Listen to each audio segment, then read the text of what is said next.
अरे ए दादा ये दादा दादा दादा ये दादा।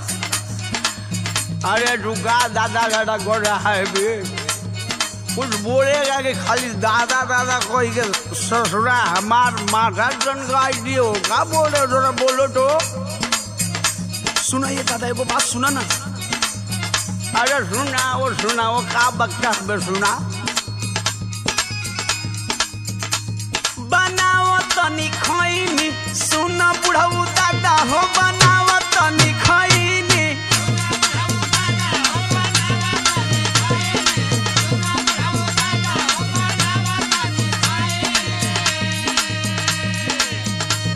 अरे बता तोहर वाली बड़ की चुनौतियाँ का फैल दे। ए दादा बताई मैं हर ना चुनौती के लिए धैले बाबे चैनी बनावा तनी खैनी।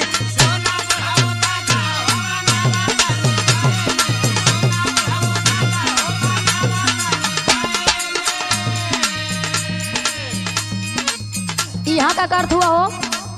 कुछ नहीं दादा ले खाली हाल चाल करे नहीं। दादा ढेर दिन पर भेटा है ना कुछ नहीं कर। तू हाल चाल करत हुआ? हाँ भूलवावत हुआ हमके का तो के नशा करे से मना कैले रहनी है ना। ए दादा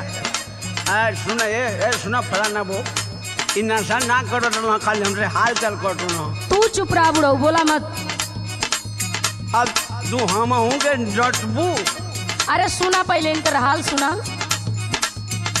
सुना बिगाड़ लिखले दासा करही में नशा हो बिगाड़ लिखले दासा।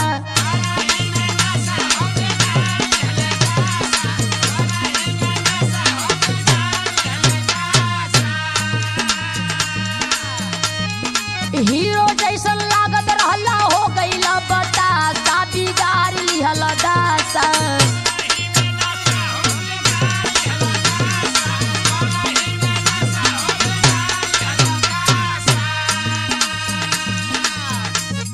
आशीर्वाद की मम्मी एगो मजबूरी बताई। अब भूलवा मत हमके।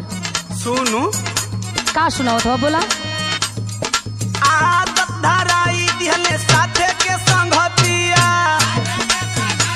अच्छा ये कैसन आदत है जवन छूट ना सकत है?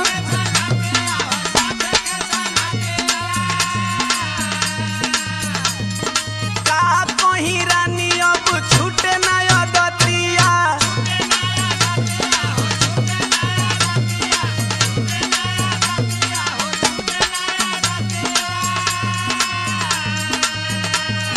दारू गांजा बिना अब दिन हम भइनी बनावत तनी खैनी।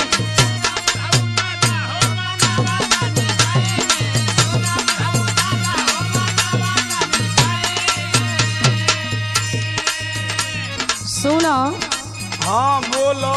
यही नाशा के चलते घर में कतना बवाल हो गई। का बवाल भइल बरे? सुनो का सुनाओ तो। नशवे के चलते लागल घरवा में बखरा। अरे ना हऊ बड़का कमाला ऐसा ना हम क्या लोग का देलक। अरे तुम्हार गलत भरम बा।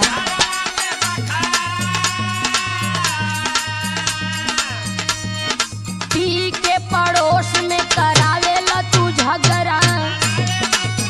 अरे हाँ और शौरम खूब झगड़ा होना हो।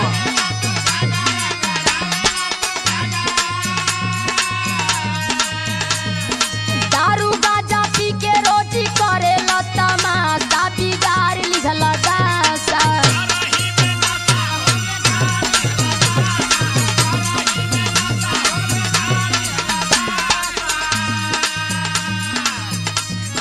एगो बात कही बोला। देख तू सही कहत अली लेकिन आज भरे को हमार बात मान ले। कौन बात तहर मानी हो? सुनो सुनावा। आज भर खाए दरानी खा के कहीं क्रिया।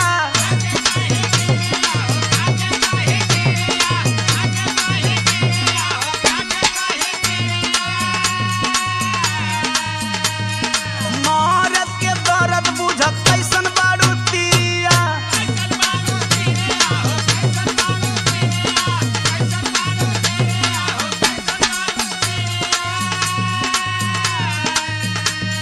तो के खूब हम बढ़िया से जाना तनी। का? तू का हुआ या का करेला? अरे सुन, भरोसा कर। अरे कतनी बार भरोसा कइले बानी। दे सुन, अब ऐसे ना मन भी तो हम तो के बताओ तनी। बतावा।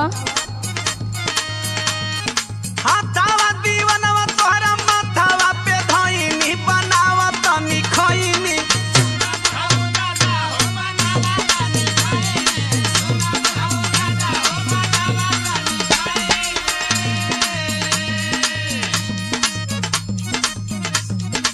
सुना, हाँ तू कितनी बार क्रिया खैले बड़ा, कितनी बार गलती कैले बड़ा। अरे अब ना करो। तोहरी बाती में हम ना आवे वाला है। का बोलता? बढ़िया से रहम तोहर जानत बानी हम हो।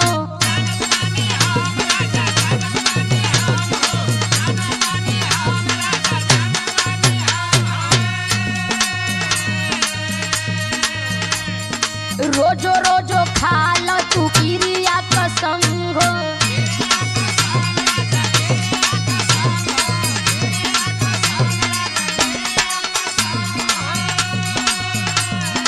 कहेली मीनाक्षी रोजी पलटेला पासा बिगाड़ी लिहल दासा।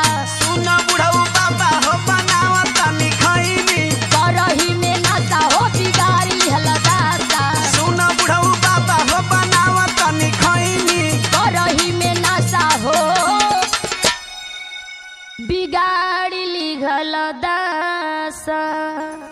अपन रूप नहीं खा देखत, चलल बड़ा नाशा करे। बनावा तनी खइनी। सुन बुढ़ऊ दादा हो बनावा तनी खइनी।